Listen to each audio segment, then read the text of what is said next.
I started making plush dolls probably more than 10 years ago now. It all began when I just wanted to take a break from more serious doll making projects, and it kind of stuck with me. Recently, I filmed a tutorial about a more challenging part of doll making, sculpting faces and heads for ball-jointed dolls. But today, I want to invite you to take a break and sculpt something fun, easy, and not anatomically correct, or even human. Just let your creativity flow while still sculpting and practicing your techniques.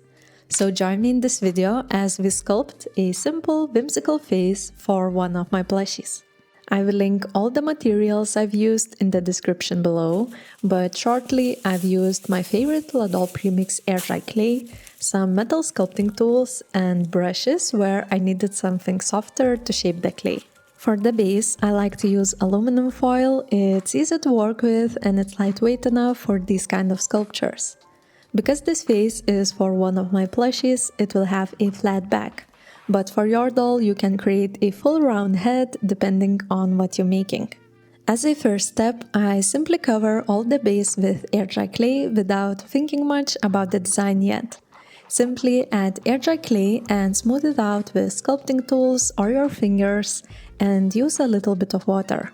Water helps to make sure all the different layers of air dry clay will really stick together.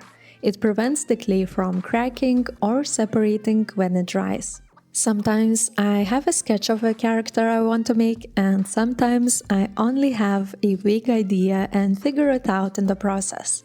That's probably the most fun part of making these dolls. I just let myself be and don't really worry about the meaning behind these characters or trying to create something groundbreaking. I just enjoy the process, the quickness and lightness of creating something whimsical and cute.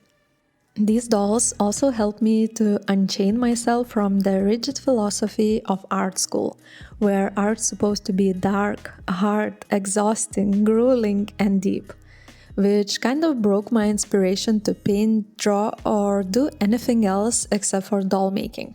So I do this as a therapy as well. Back to the sculpture at hand, I finish up sculpting the base layer, trying to give it more interesting shape, so it's not just flat. So I add a bit of cheeks or chin, nothing very realistic yet, just a head start for further sculpting. When I'm done sculpting the base, I like to leave it to dry just because I like to carve and draw some symmetry lines in the next steps. And the clay won't be all mushy when I'm trying to sculpt more detailed features. Using a pencil, mark where the eyes, nose, and lips will be. I suggest using pencil markings throughout the whole sculpting process as it really helps with symmetry and not stray from your original design.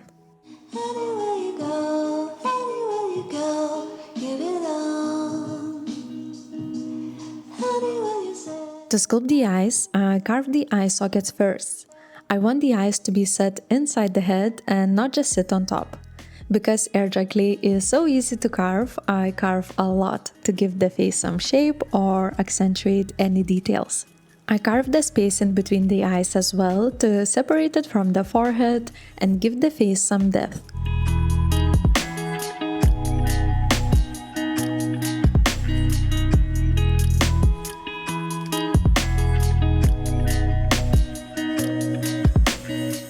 To sculpt the eyes, I wet the surface area and add a small ball of clay to each eye socket. You can also add some PVA glue to make sure it really sticks, but usually it's enough to gently smooth out the edges with a brush and continue with sculpting the eyelids. I start with the upper eyelid by adding a bit of clay and smooth it out by following the eye shape. At this stage, I'm not being very precise as I like to leave detailing for later.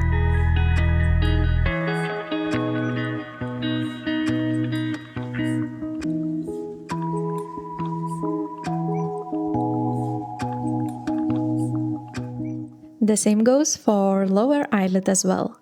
I add a bit of clay and smooth it out using sculpting tools or even a soft brush, as sometimes the metal tools can be a bit too harsh.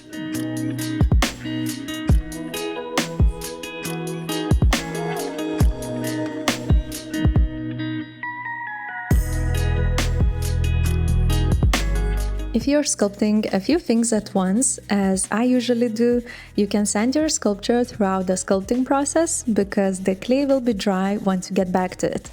Sanding really helps to see the shapes better, and you will need to sand less at the end. Now I'm adding a bit more clay to the eyes because after sculpting the eyelids there are some gaps that need to be filled.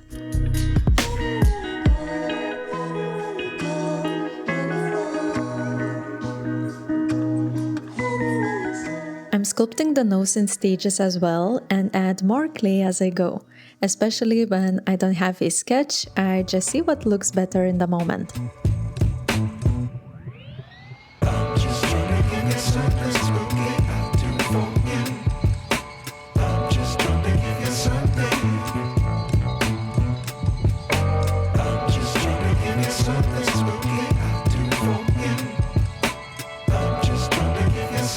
While the clay is still soft, I mark where the nostrils will be. I will perfect them in the last stages of detailing when I'm sanding and carving small details. Sometimes, depending on the character of the doll, you can sculpt only the tip of the nose and it makes it look very cute, a small button nose. But today I'll add a nose bridge as well.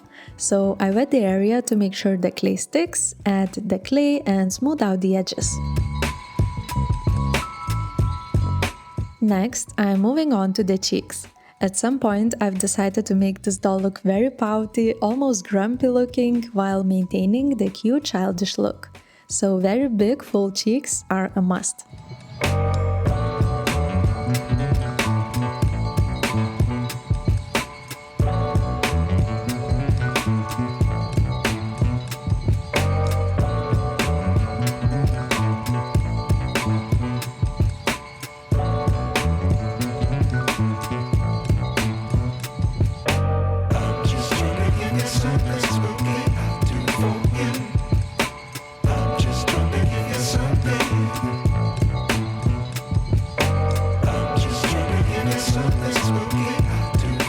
To create that pouty appearance, I had to add more clay to the lip area without even sculpting the lips yet.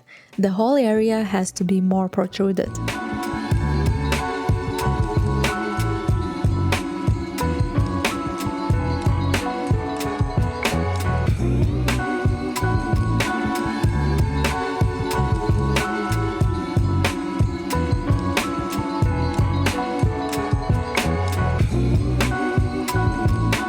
Before moving on to sculpting anything else, I left the face to dry fully to have a hard surface for carving and pencil markings.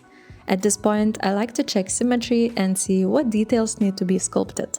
But to do that with wet clay is quite difficult, so to save myself from messy detailing, I leave the clay to dry and get back to it later.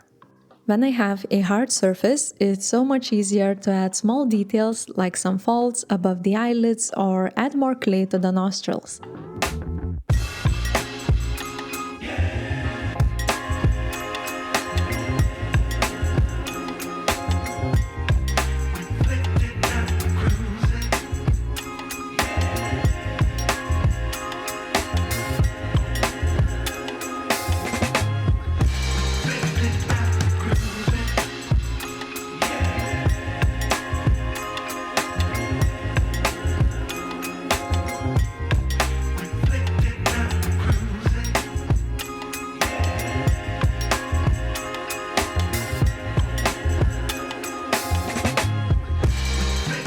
To sculpt the lips, I usually draw the shape I will have to follow.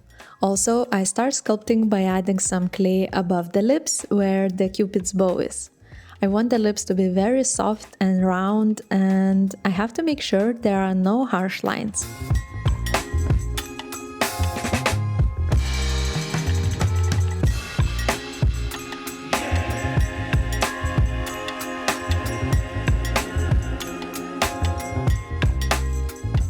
I sculpt the upper lip first by adding clay to the center, then lightly smooth out the edges and then add the sides. This helps to maintain the lip shape where the center part is the fullest and most protruded.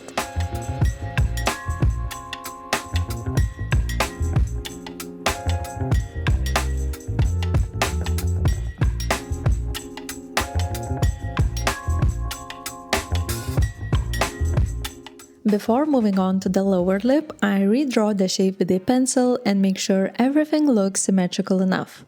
And only then I add the clay to the lower lip. I try to keep them separate to maintain the natural looking shape.